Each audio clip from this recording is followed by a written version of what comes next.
마태복음 5장 13절에서 14절 말씀, 우리 한 목소리로 읽도록 하겠습니다. 너희는 세상의 소금이다. 소금이 짠맛을 잃으면 무엇으로 그 짠맛을 되찾게 하겠느냐? 짠맛을 잃은 소금은 아무데도 쓸데가 없으므로 바깥에 내버려서 사람들이 짓밟을 뿐이다. 너희는 세상의 빛이다. 산 위에 세운 마을은 숨길 수 없다. 아멘. 네, 오늘 본문은 우리가 잘 알고 있는 세상의 소금과 빛이라는 말씀이에요. 우리가 빛과 소금이라고 보통 많이 표현하는데 성경에 나오는 순서대로 따지면 소금과 빛입니다. 우리가 잘 알고 있는 이 본문인데, 사실 저는 어렸을 때 이 본문을 읽으면서 의아했던 점이 있어요. 그게 뭐냐면, 왜 예수님께서 비유하실 때 빛과 소금을 가지고 비유하셨을까? 이게 상당히 궁금했습니다. 왜냐하면 어렸을 때 빛은 중요하다는 걸 알고 있었어요. 어두울 때 무서우니까 그때 빛이 있으면 두려움에서 해방될 수 있으니까 어렸을 때부터 빛의 소중함에 대해선 크게 느끼고 있었습니다. 근데 저는 개인적으로 왜 소금일까가 궁금했어요. 재료들 중에 설탕도 있고 후추도 있고 여러 가지 재료가 있는데, 개인적으로 설탕이면 단데 왜 짠 소금을 예수님께서 말씀하셨을까? 이런 의문이 있었습니다. 근데 여러분, 월급을 의미하는 영어 단어가 있어요. 그게 뭐냐면 셀러리라는 단어입니다. 그래서 우리가 월급을 받고 일하는 사람을 셀러리맨이라고 표현을 하죠. 근데 이 셀러리라는 영어 단어가 소금에서 파생되었다고 해요.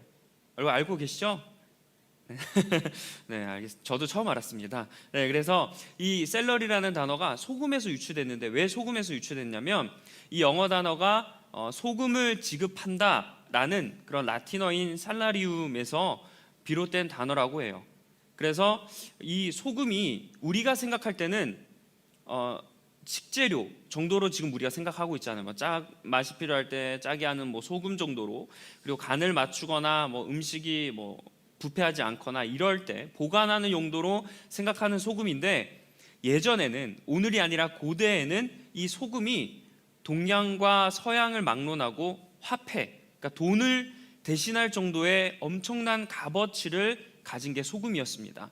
제가 이게 이해가 되는 게 뭐냐면, 어렸을 때 한 20년 전이었던 것 같아요. 어떤 사극 드라마였거든요. 근데 아직도 기억이 나는 게, 왜냐하면 이해가 안 됐어요 당시에. 그게 뭐냐면 월급이라고 해서 일을 한 대가로 소금을 주거나 소금을 가지고 이렇게 주고 파는 이런 모습이 어렸을 때 기억이 났거든요. 그래서 제가 왜 소금을 가지고 이렇게 사고 팔지, 돈이 아니라, 그때도 엽전이고 동전이 있었을 텐데 왜 소금을 가지고 교환할까, 이런 생각을 했던 적이 있는데, 그만큼 예전에는 이 소금이 화폐를 대신할 정도의 값어치가 있었다, 그만큼 귀했다라는 겁니다. 실제로 로마 병사들이 고대에 자기가 이제 일을 하고 나서 월급을 받잖아요. 그 월급을 소금으로 받았다고 합니다.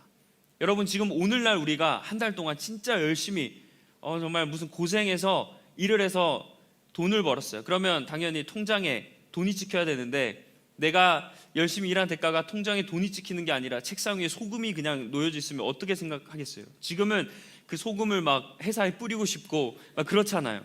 근데 지금 우리가 이렇게 얘기하고 웃는 이유는 소금의 가치가 옛날과는 좀 달라서 그래요. 우리는 지금이야 그렇게 생각되지만 예전에는 이 소금이 돈의 가치를 했고, 우리가 생각하는 거와 달리 그 소금의 위상이 매우 높았다라는 것을 알 수 있습니다.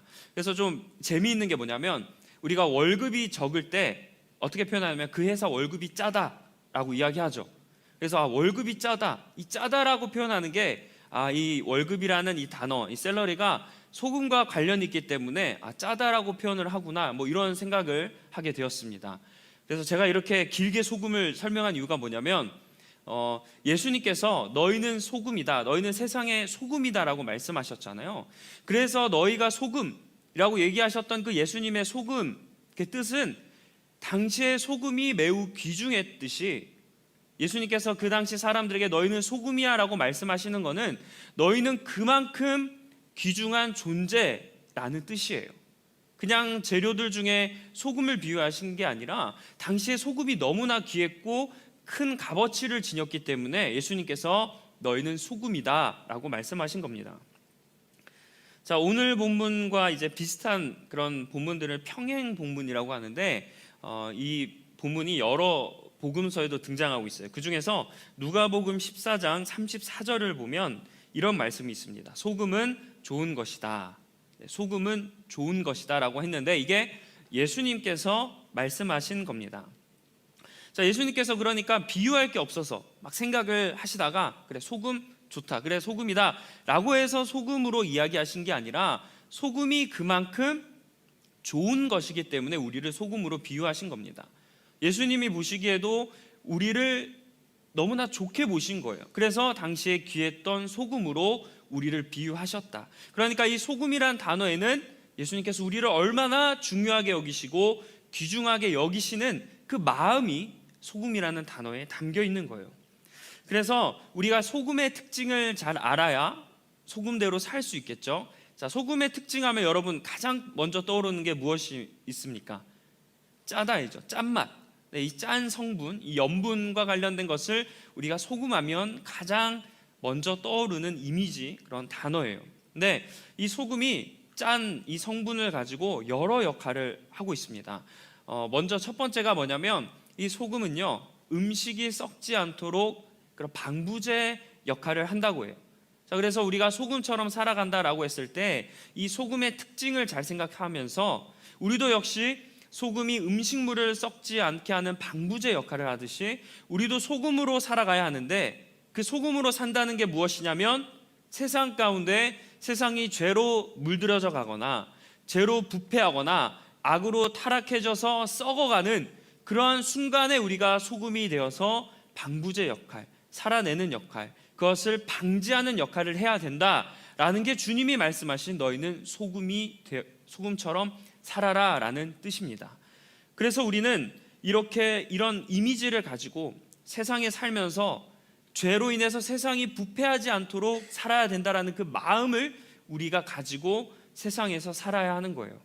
자, 그리고 세상의 소금의 또 다른 특징이 있죠. 그게 뭐냐면 음식에 더 좋은 맛을 내는데 사용됩니다. 이 짠맛이 음식을 맛을 더 좋게 하는 그런 역할을 해요. 근데 소금이 음식에 그런 소금의 역할을 했을 때 특징이 또 있는데, 그게 뭐냐면 소금은 자기가 음식 맛을 내기 위해서 점점 부풀어지는 게 아니라 소금이 어떻게 돼요? 점점 없어져요.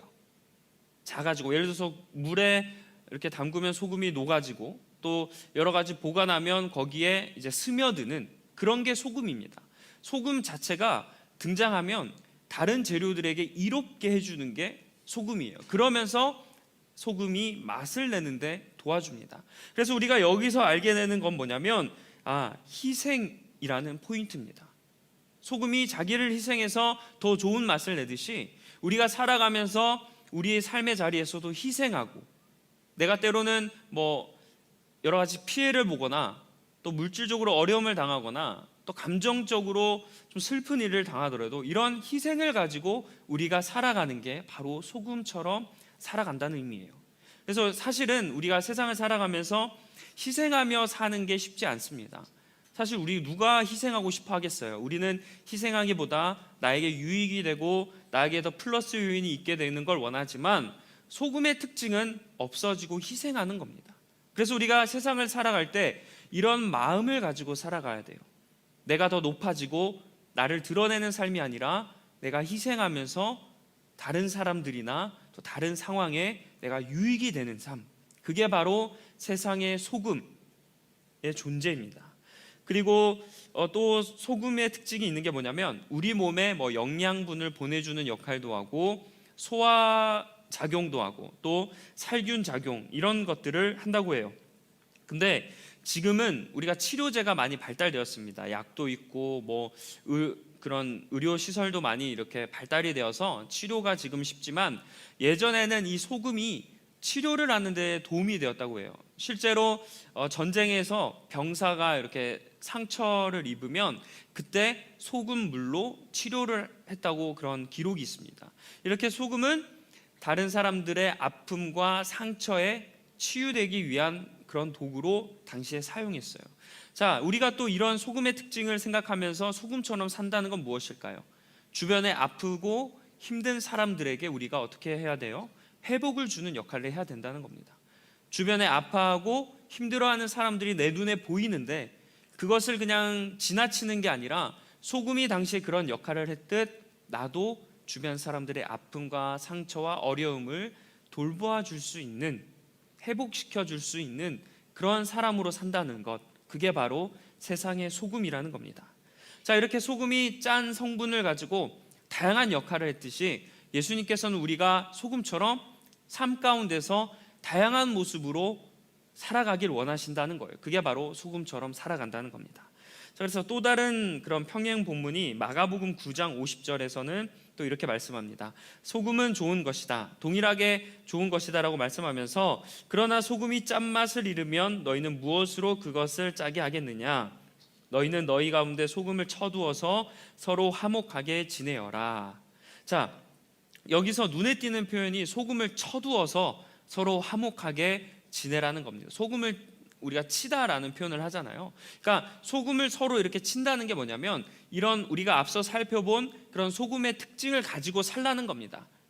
앞서 제가 설명해 드린 그런 여러 가지 특징을 가지고 살아가는 것을 소금을 치며 살아간다는 뜻이에요. 근데 우리가 이렇게 소금을 치면서 살아갈 때 특징이 어떻게 된다는 거예요? 서로 화목하게 지내어라라는 겁니다. 우리가 세상의 소금으로 살아가면서 사람들과 분열하고 싸우고 다투고 멀어지고 이렇게 살아가는 게 아니라 소금으로 살게 되면 우리가 화목하게 되어야 한다는 거예요. 예수님도 소금과 같이 사셨어요. 사람들을 치료해주고 정말 죄 가운데 있는 그런 세상 가운데 방부제 역할도 하시고 예수님 소금처럼 살아가셨습니다. 근데 예수님은 그렇게 살아가시면서 갈라지고 싸워지는 것보다 연합되고 서로 하나가 되고 사랑하는 것에 관심이 있으셨어요. 그래서 우리가 소금처럼 살아간다면 화목하게 지내야 되는 겁니다. 내가 소금처럼 지내고자 나는 세상의 소금이 될 거야 라고 말을 하면서 막상 나의 삶이 화목과 거리가 먼다면 내가 소금처럼 살고 있는 게 아니라는 뜻이죠. 그래서 내가 소금처럼 산다는 것, 결국 그러한 모습들이 우리가 보여졌을 때 겉으로 드러나는 것들이 화목해지고 연합되는 그런 특징이 나타나야 한다는 거예요. 자, 마지막으로 소금이 짠맛을 잃으면 무엇으로 그 짠맛을 되찾게 하겠느냐라고 예수님께서 말씀하셨습니다. 그러니까 소금은 짠맛을 가지고 있어야 한다라는 거예요. 그리고 더 무서운 말씀을 하세요. 그게 뭐냐면 짠맛을 잃은 소금이 어떻게 되냐면 길에 벌어져서 사람들에게 밟힌다 라는 겁니다. 짠맛을 잃은 소금이 버려진다라는 거예요. 참, 이 말씀이 때로는 무섭게 들립니다. 아무 쓸데가 없는 사람이 될 수도 있구나. 내가 그 소금으로 살지 않고 그 소금의 짠맛을 가지고 내가 세상에 그렇게 실천하지 않았을 때 내가 짠맛을 잃은 소금이 될 수도 있겠구나 라는 생각이 드는 거예요. 예수님은 우리에게 소금이라고 말씀하셨어요. 우리에게 소금으로 살라고 말씀하셨습니다. 근데 나의 삶이 짠맛을 가진 삶을 살지 않는다면 아무짝에 쓸데없는 사람이라는 그런 말씀을 주님께서 무섭게 이야기하세요. 자, 그래서 우리는 소금처럼 살아야 하는 겁니다.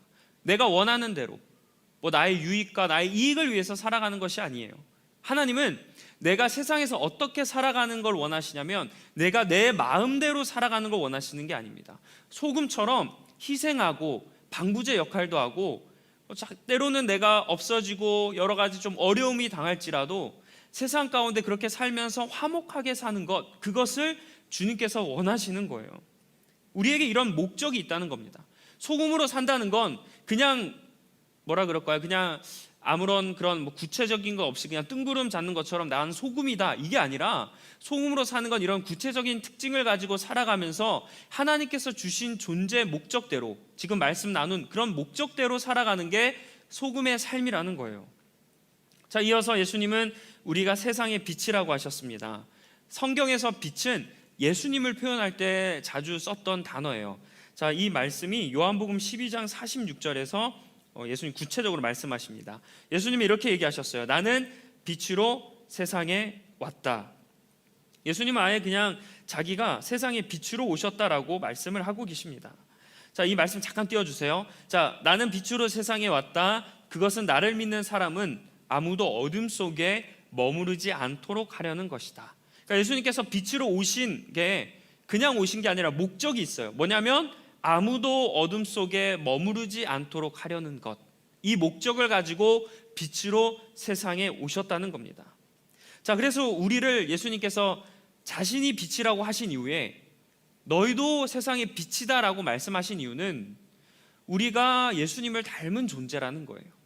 아까 예수님께서 소금, 귀한 존재로 우리를 말씀하셨듯 마찬가지로 빛이라고 말씀하시는 것도 우리를 존귀한, 아주 보배로운, 정말 훌륭한 예수님을 닮은 그런 존재로 예수님이 우리를 바라보신다는 겁니다. 그래서 우리를 세상의 빛이라고 표현하셨어요. 그리고 이렇게 주님의 모습을 닮은 우리 빛인 우리는 산 위의 마을들이 빛을 숨기지 못한다는 겁니다. 빛을 절대 숨길 수가 없다는 뜻이에요.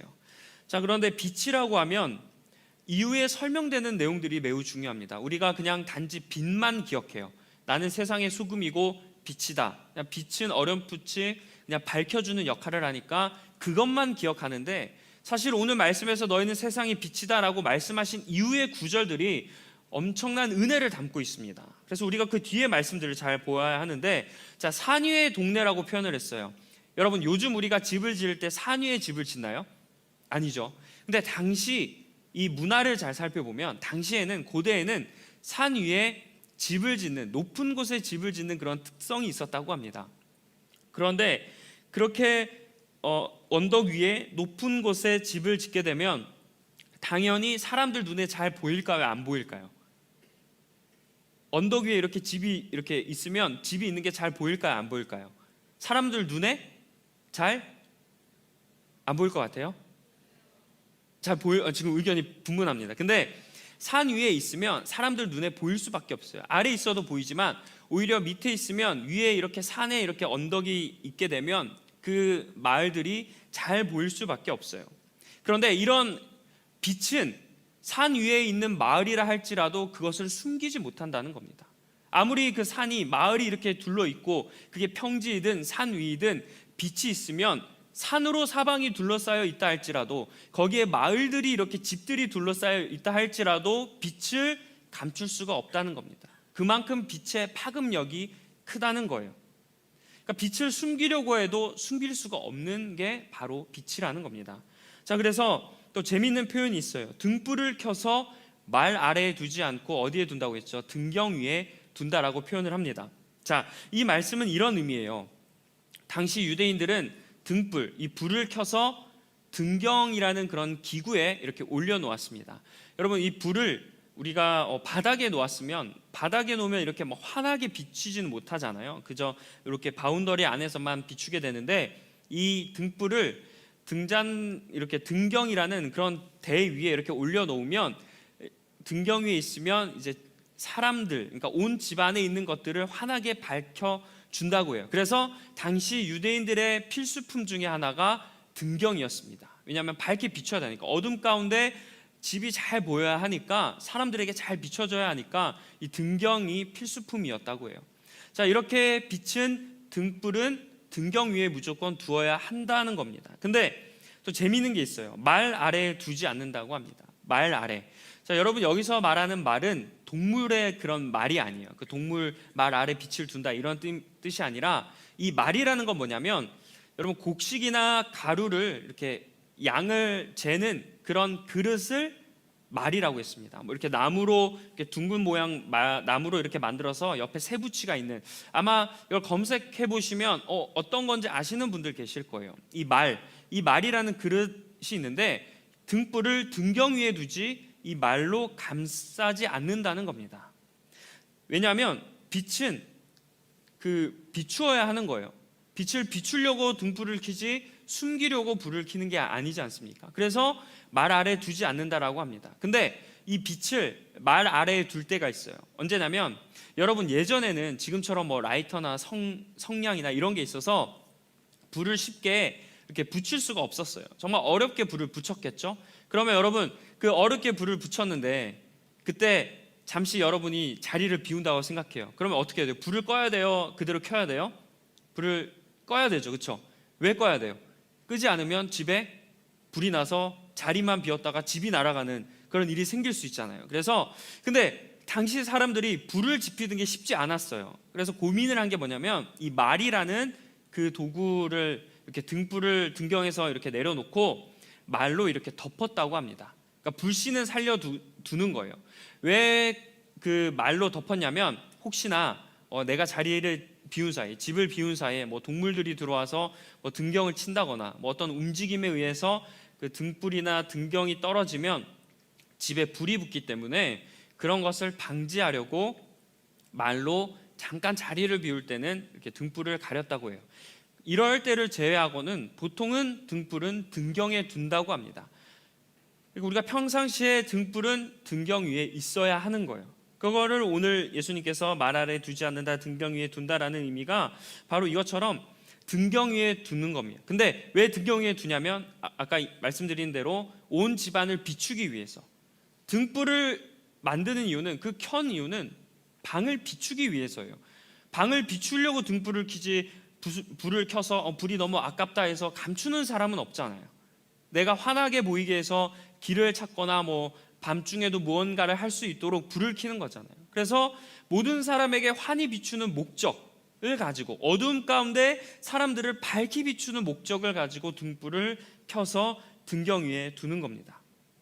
그래서 우리가 이렇게 빛처럼 살아간다는 것, 오늘 말씀을 토대로 우리가 알 수 있는 점은 뭐냐면, 등불을 등경 위에 두듯이 우리도 영적인 이런 어두운 세상 가운데 등경 위에 있는 등불이 되어서 밝히 세상을 비춰야 된다는 거예요.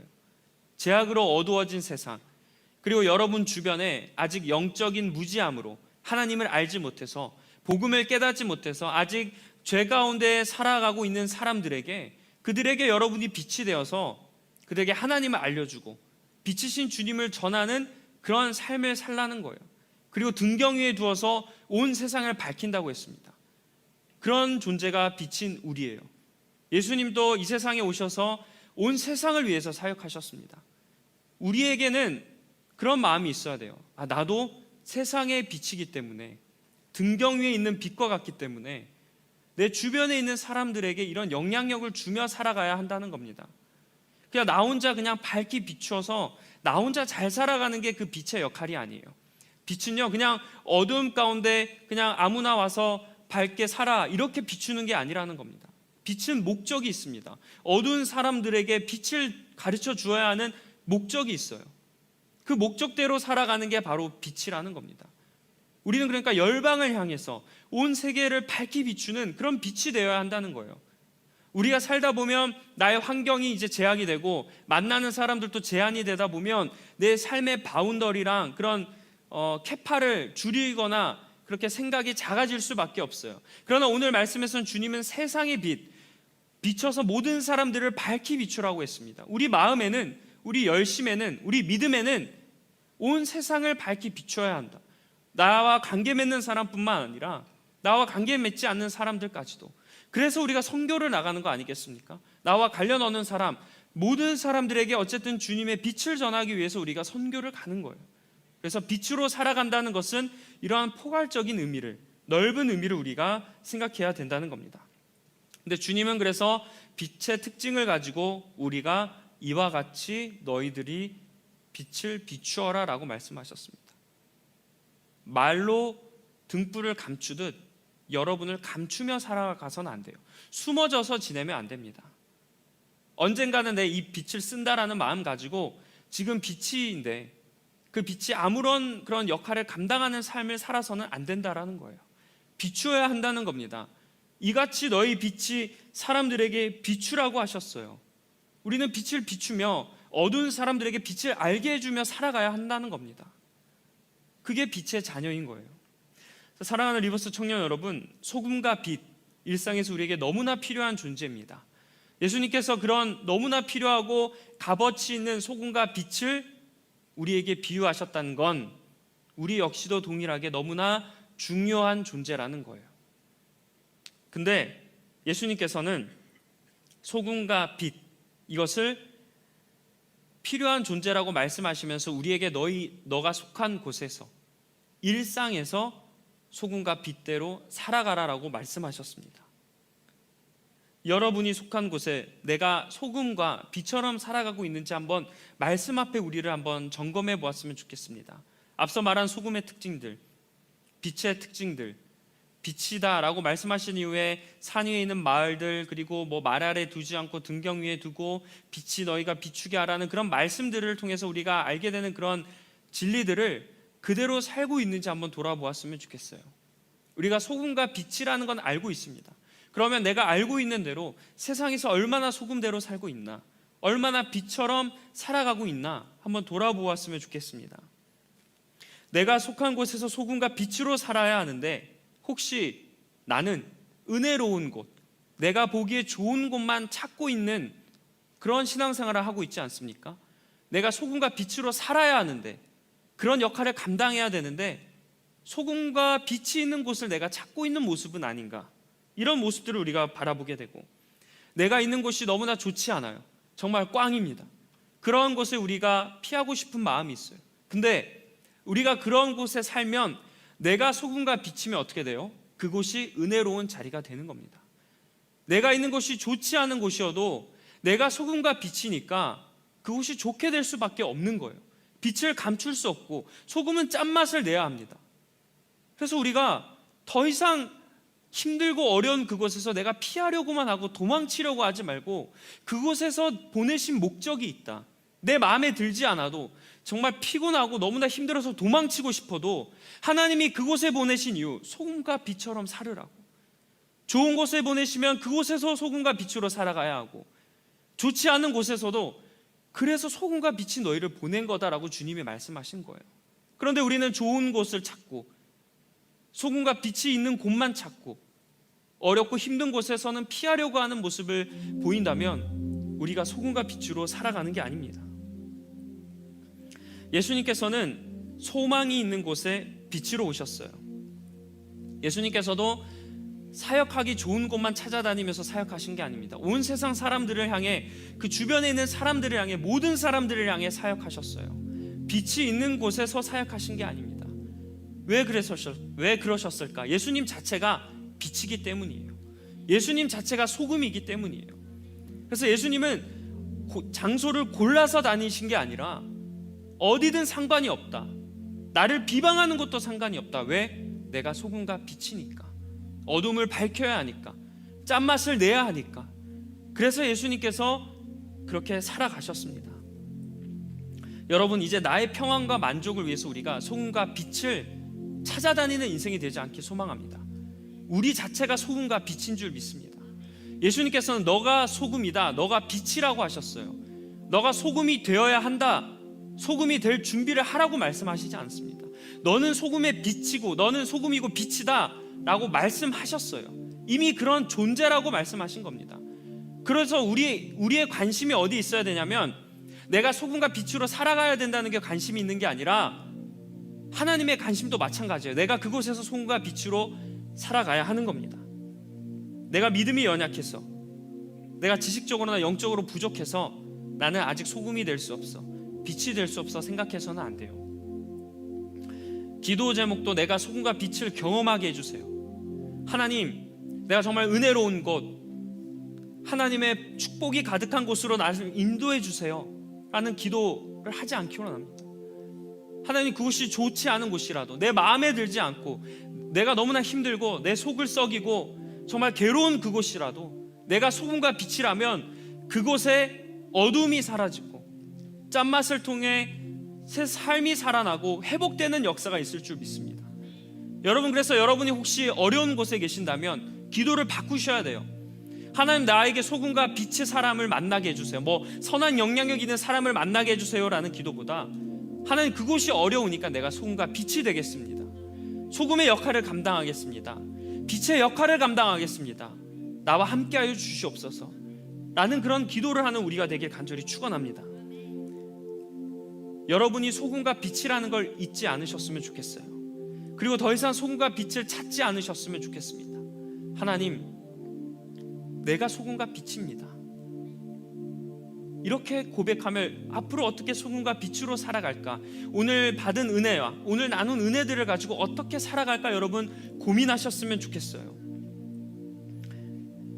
우리가 살아가는 목적이 하나님의 영광을 위해야 될 줄 믿습니다. 하나님께서 이렇게 살아가면서 영광을 위해 살아가라고 하셨어요. 하나님의 영광을 위해서 우리가 소금과 빛으로 살아가야 하는 겁니다. 내가 생각할 때 안 좋은 곳일 수 있지만 나의 관점으로 보면 도망쳐야죠. 근데 하나님의 영광을 위한 관점이라면 그곳에 소금과 빛으로 어떻게 해야 돼요? 힘들어도 살아가야 하는 겁니다. 여러분 가정부터, 여러분 직장과 일터나 학업과 여러분이 속한 그 모든 곳이 좋은 곳일 수도 있고 안 좋은 곳이 있을 수도 있어요. 내가 정이 가는 곳이 있을 수도 있고 내가 정이 가지 않는 곳일 수도 있습니다. 당장 때려치고 싶고 포기하고 싶은 곳이 있을 수 있어요. 그게 환경을 통해서나 사람을 통해서나 어떤 어려움을 통해서, 유혹을 통해서, 문제를 통해서 나에게 그렇게 다가올 수 있습니다. 그러나 여러분 잊지 마세요. 여러분은 소금입니다.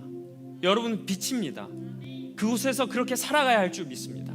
피하는 인생이 되지 말고 한번 하나님 앞에 간절하게 기도하며 소금과 빛으로 살겠습니다. 나의 유익을 위해서가 아니라 하나님의 영광을 위해서 살아가겠습니다. 이렇게 고백할 수 있는 여러분이 되길 간절히 축원합니다. 그리고 우리가 기억해야 될 수식어가 있어요. 세상의 빛과 소금입니다. 교회에서만 빛과 소금으로 살아가는 게 아니라 세상에서 우리가 빛과 소금으로 살아가야 하는 거예요. 믿는 사람들에게서만 소금과 빛으로 살아가는 것이 아니라 믿지 않은 그곳에서도 우리가 소금과 빛으로 살아가야 합니다. 여러분은 세상의 빛과 소금인 줄 믿습니다. 우리의 소금과 빛으로 살아가야 할 곳은 작은 곳이 아니라 내가 속한 곳을 넘어 세상이 되어야 할 줄 믿습니다. 그렇기에 여러분 일단 내가 속한 곳부터, 내가 살아가는 그곳부터, 거기서부터 소금과 빛으로 살아가기 위해 노력하시기 간절히 축원합니다. 그렇게 되다 보면 하나님께서 또 썩어져 가는 곳, 어두운 그곳에 소금과 빛이 필요하기 때문에 여러분을 보내실 거예요. 부르심을 받는 인생은 내가 그곳을 판단해서 가는 인생이 아니라 하나님이 가면 가라는 인생일 줄 믿습니다. 소금과 빛이 필요한데 하나님이 그곳에 소금과 빛을 보내주실 때 우리가 잘 감당 안 하면 우리가 그곳에 갈 수 있는 거예요. 이게 하나님의 인도하심이에요. 내가 하나님대로 살지 않으면서 하나님의 인도하심을 위해서 기도한다는 건 어떻게 보면 말이 되지 않는 고백이죠. 여러분 우리가 이번 한 주 이런 결단을, 거룩한 결단을 했으면 좋겠습니다. 혹시 여러분이 살고 있는 그곳, 여러분이 속한 그곳이 어떤 곳인지는 모르겠어요. 어떤 분에게는 열정을 가지고 도전해야 되는 곳일 수도 있고, 어떤 분에게는 마음이 너무나 어려운 곳일 수도 있고, 또 어떤 분은 너무나 좋은 곳일 수도 있습니다. 그러나 여러분은 세상의 소금과 빛이에요. 그곳의 소금의 역할을 감당하시길 바랍니다.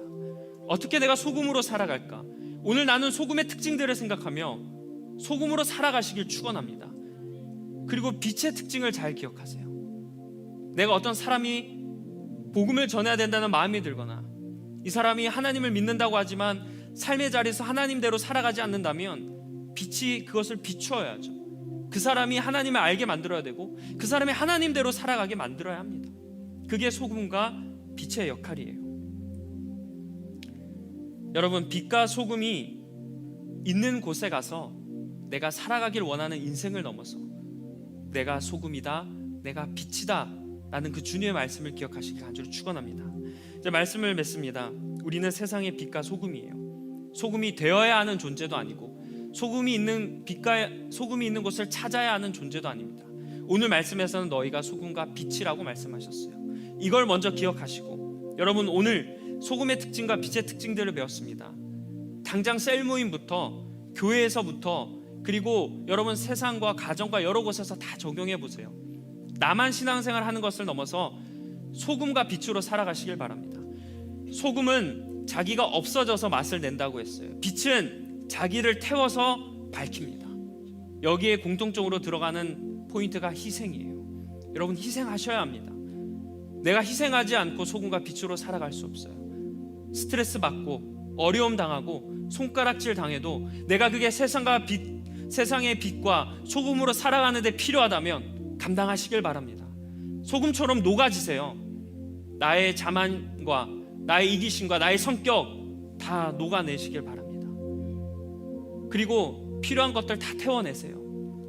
여러분의 달란트와 여러분의 장기들을 나를 위해서 살아가는 게 아니라 그것을 태워서 사람들이 밝히 비춰서 빛을 볼 수 있도록 여러분의 재능들과 하나님께서 주신 달란트들을 태워서 한번 빛의 존재로 살아가시길 간절히 축원합니다.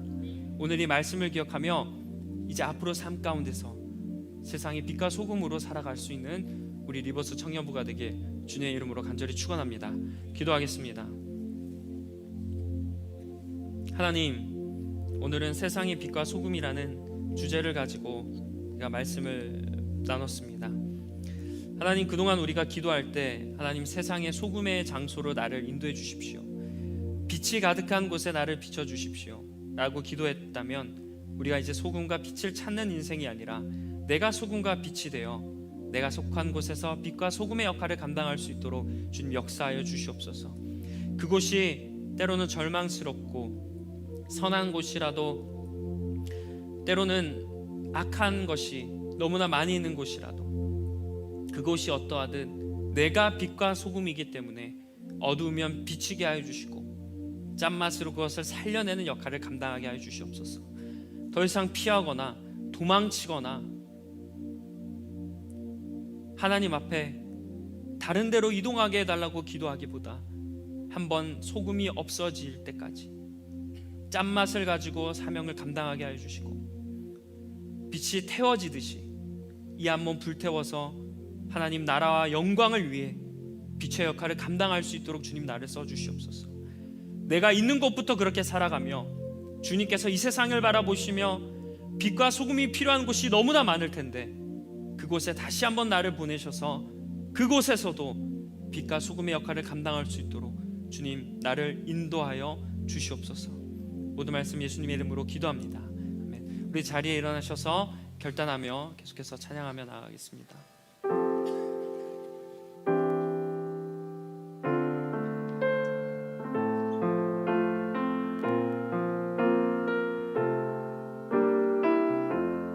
약할 때 강한 대신에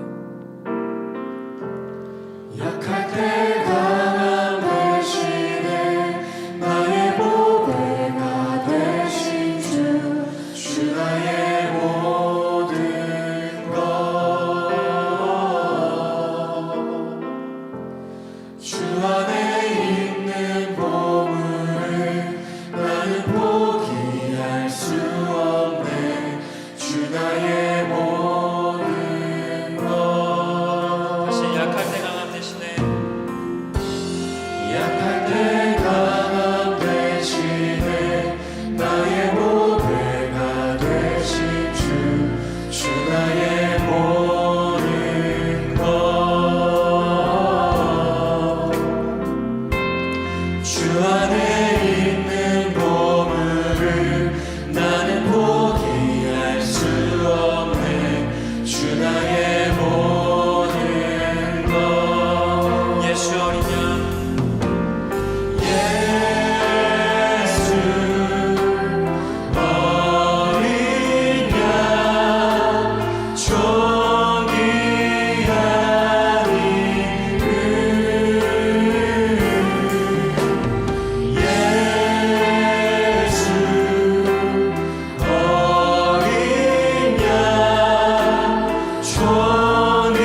존귀한 이름 십자가 죄사 하셨네. 십자가 죄사하셨네. 주님의 이름 찬양해. 주 나의 모든 것 쓰러진 나를 세우고 나의 민창을 채우네. 주 나의 모든 것 예수 어린 양 예수 어린 양 존귀한 이름 예수 어린 양 존귀한 이름 예수 어린 양 존귀한 이름 예수 어린 양 존귀한 이름 예수 어린 양 존귀한 이름 예수 어린 양 존귀한 이름 예수 어린 양 존귀한 이름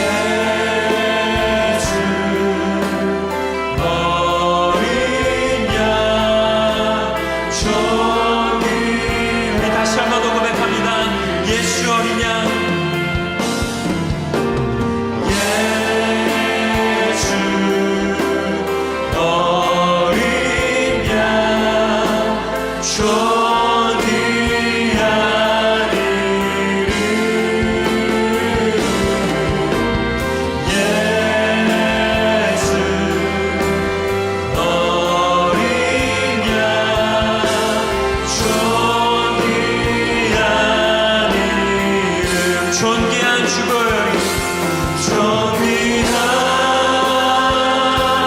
주보혈이 내 영을 새롭게 하시네. 존귀한 주보혈이 내 영을. 우리 다시 한 번 더 두 손 높이 들고 주님의 이름을 기대하며 고백합니다. 존귀한 주보혈이 내 영을 새롭게 하시니.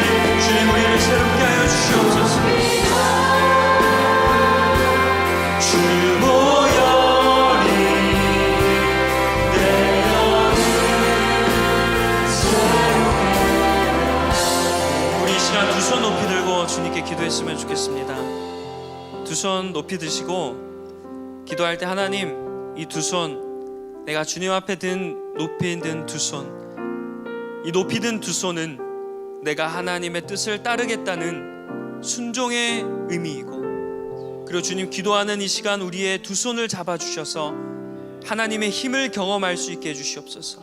이런 마음으로 여러분 두 손 높이 들고 기도하시되 오늘 말씀처럼 내가 그동안 세상의 빛과 소금이라고 주님을 말씀하셨는데, 이미 소금과 빛이라고 말씀하셨는데, 혹시 나는 기도 제목이 내가 소금과 빛이 있는 곳만 나에게 보내달라고, 내가 그곳에 갈 수 있더라고, 하나님 선한 영향력을, 너희가 그런 영향력을 바라며 살아가라고 하는데 그런 사람을 만나는 것에 대해서 기도하지 않았는지 돌아보시고, 나는 세상과 빛이라고 여러분 고백하시고, 세상과 빛처럼 주님이 나를 통해 기대하시는 것처럼, 그리고 여러분이 속한 것이 어떠한 곳일지 모르지만 그곳에서 세상의 수금과 빛의 역할을 감당하며 살게노라고 우리 주님 한번 부르시고 결단하는 기도하며 나가겠습니다. 주여. 하나님, 우리가 주님 세상의 빛과 소금으로 살겠습니다. 내가 속한 그곳, 내가 있는 그곳, 그곳이 어떠한 곳이든 사람마다 우리 주변들의 삶마다 다르겠지만 그곳에서 내가 세상의 빛과 소금의 삶을 감당하게 해주시옵소서.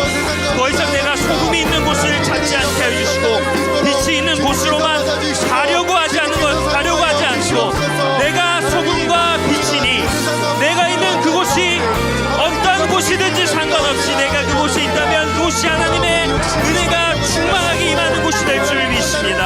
내가 소금과 빛입니다. 그렇다면 내가 있는 곳의 환경이 나를 방해할 수 없습니다. 그곳이 어떠하든 내가 빛과 소금의 역할을 감당하며 살게 하여 주시옵소서. 영혼을 살려내게 하여 주시고 세상에서 부패하며 타락하는 그 사람들에게 소금의 역할을 감당하게 하여 주시고, 어두움 속에 살아가서 주님을 알지 못하고 주님의 도를 실천하지 못하는 그들에게 빛을 비추어서 하나님을 알고 주님을 따라 살아가는 사람으로 변화시킬 수 있도록 내가 소금의 빛과 그런 역할로 살아갈 수 있도록 주님 도와주시옵소서. 너희가 세상의 소금이다, 너희가 세상의 빛이다, 주님은 말씀하셨습니다. 너는 세상의 소금이다, 너는 세상의 빛이다라고 말씀하셨습니다. 주님은 그렇게 말씀하셨습니다. 주님이 빛이든 우리가 빛으로 살아가게 하여 주시옵소서. 주님 믿습니다. 주님 믿습니다. 그 가운데 내가 희생하며 나의 생각을 내려놓고 나의 판단을 내려놓고 나의 때로는 시간과 물질과 모든 것을 주님 앞에 내려놓고 세상의 빛과 빛으로 살아가게 하여 주시옵소서.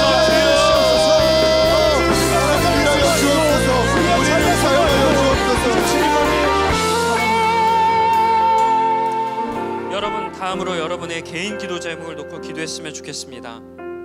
그리고 특별히 여러분 이 말씀에 여러분이 속한 곳, 여기에 좀 집중했으면 좋겠습니다. 여러분이 있는 그곳이 저도 마찬가지고 여러분도 마찬가지고 하나님이 그곳에 보내신 이유는 다 뜻이 있는 줄 믿습니다. 우리가 하나님이 나의 창조주고 하나님이 나를 인도하신다고 믿으면서 왜 하나님께서 그곳에 보내셨는데 나는 그곳을 피하려고만 하는지, 그곳을 부정적으로만 생각하려고 하는지, 그곳이 어렵다면 왜 내가 이곳에 있어야 하는지 물을 때가 참으로 많이 있습니다. 그러나 주님은 내가 소금과 빛이니 너가 그곳에서 그렇게 살라고 말씀하셨습니다. 지금 여러분이 있는 곳에 집중하세요. 어떠한 사람으로 힘들어도, 어떠한 상황으로 힘들어도 그렇기에 여러분이 있어야 하는 것일 줄 믿습니다. 내가 빛이 되어서 그곳을 비추고, 내가 소금이 되어서 짠맛으로 다양한 역할을 하며 그곳에 섬기고 그것을 변화시켜야 될 줄 믿습니다.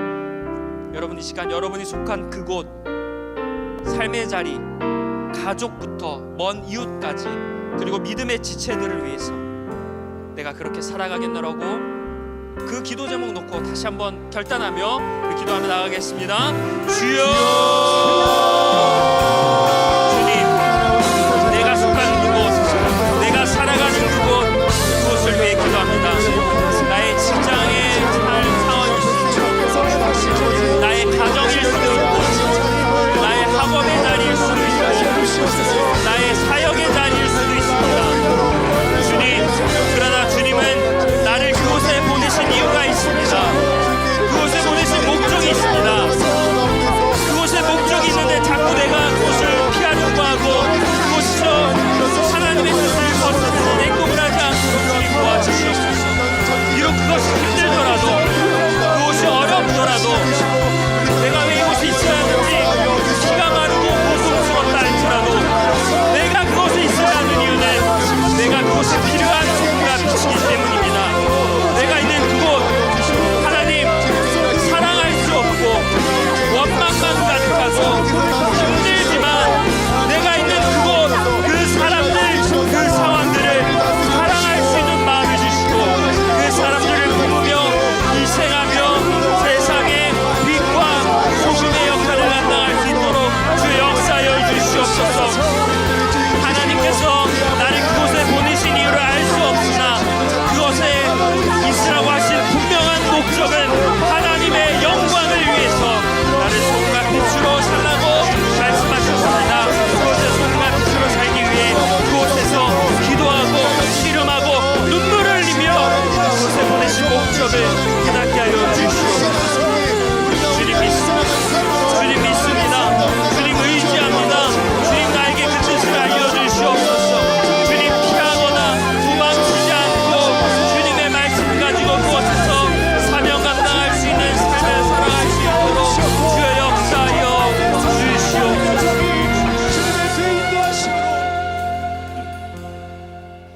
여러분, 마지막으로 여러분 공동체를 위해서 기도해 주시기 바랍니다.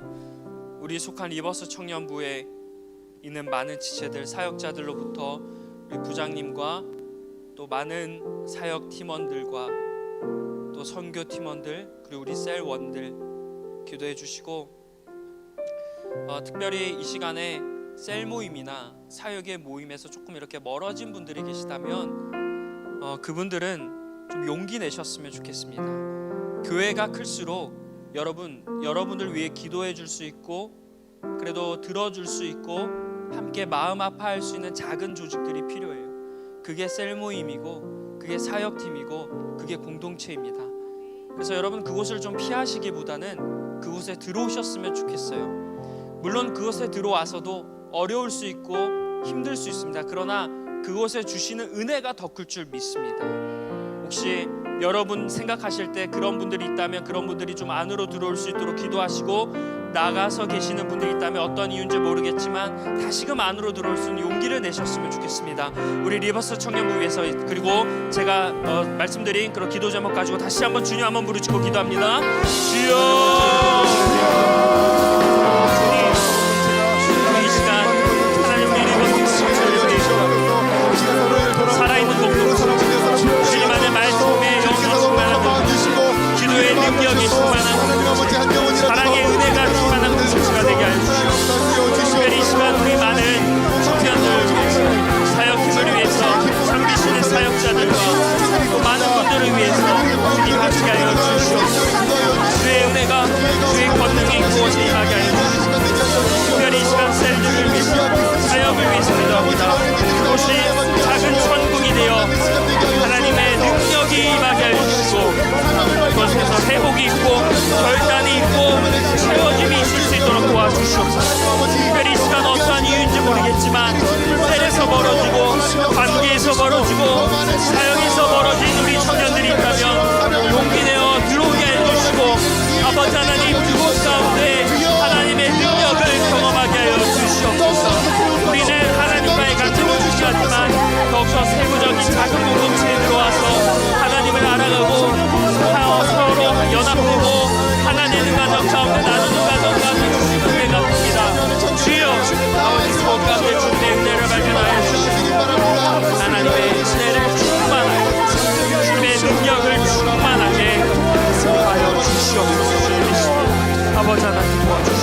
말씀에서 주님은 너가 오늘 이 예배를 드리는 너는 세상의 빛과 소금이다 라고 말씀하셨습니다.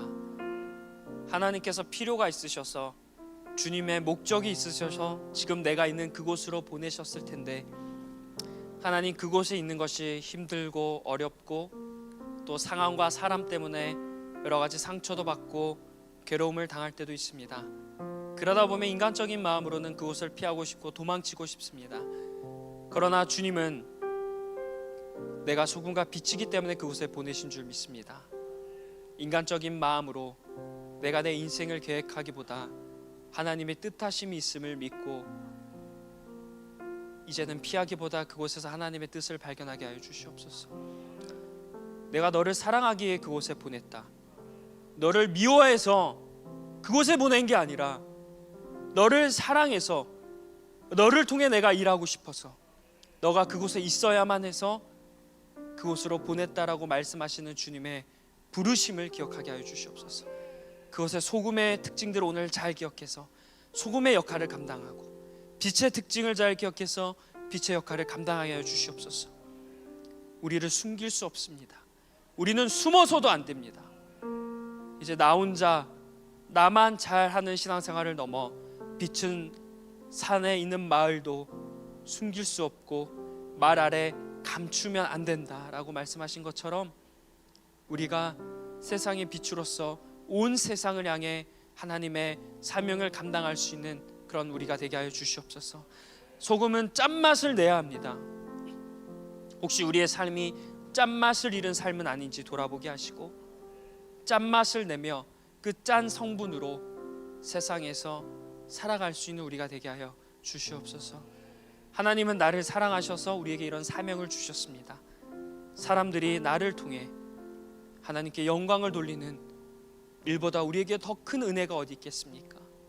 그 은혜를 우리가 누리며 또다시 하나님께서 필요한 그곳에 나를 보내셔서 주님의 일을 하며 청년의 때에 하나님과 가까워지고 주님과 소통하는 그런 성경의 사람들, 이 시대의 요셉과 모세와 다윗과 같은 그런 우리 귀한 인물들이 되는 리버스 청년부가 되게 하여 주시옵소서.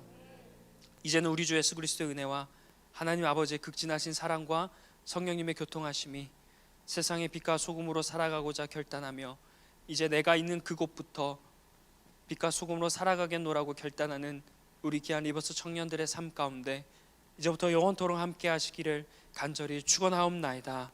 아멘.